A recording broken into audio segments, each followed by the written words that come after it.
After the defeat of Nazi Germany, Western Europe came to be controlled by Great Britain, France and the United States. The eastern sector was subordinated to the USSR. On August 13, 1961, Berliners learned that they now live not only in two different cities, but two different countries. Overnight, the barbed wire fence had blocked off 193 streets, 8 tram tracks and 4 metro lines. Before, the border was virtually invisible. Citizens could figure out for themselves what was superior, capitalism or socialism. The comparison was clearly not in the favor of the GDR. In July of 1961 alone, 30,000 people left Eastern Germany, and so the border was closed, while the ever-stretching barbed wire fence caused perplexity and confusion in some. Others ran across it before the fence got higher. Brick was added to the wire, then concrete slabs. Despite the harsh security, there were plenty of people wishing to jump the fence. Mr. Gorbachev, tear down this wall.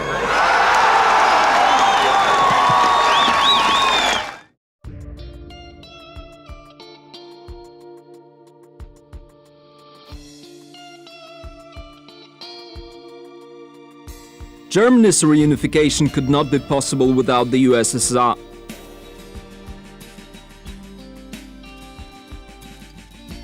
Former citizens of the GDR also understand that without the Russians, there would have been no unification of Germany. Then the shootings were prevented not only by Gregor Gysi, but thanks to our friends from Russia, there were no shootings at all.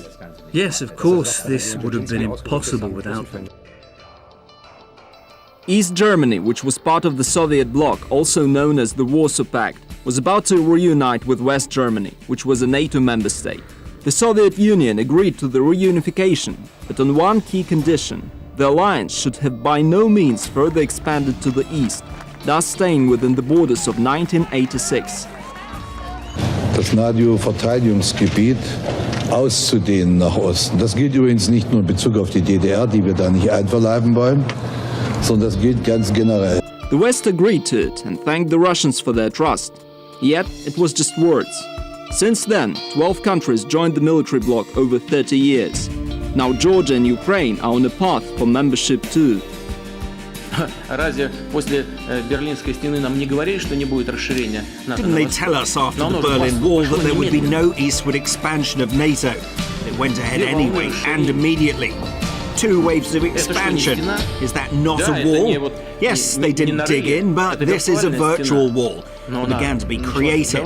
And what about the missile defense systems near our borders? Is that not a wall?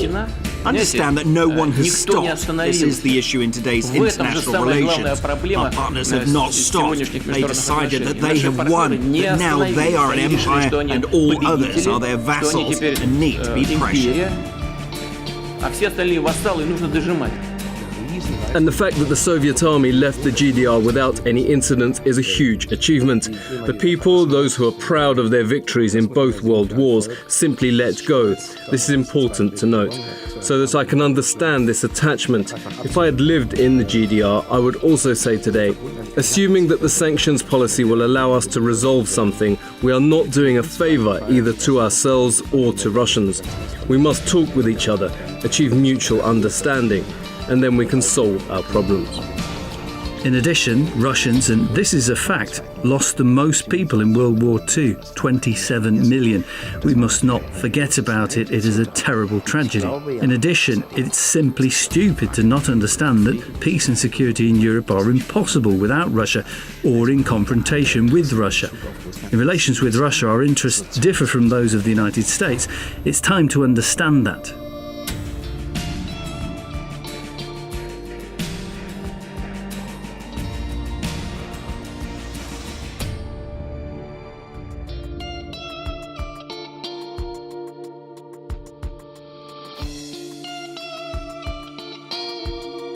It is Americans that the Germans are celebrating the reunification anniversaries with.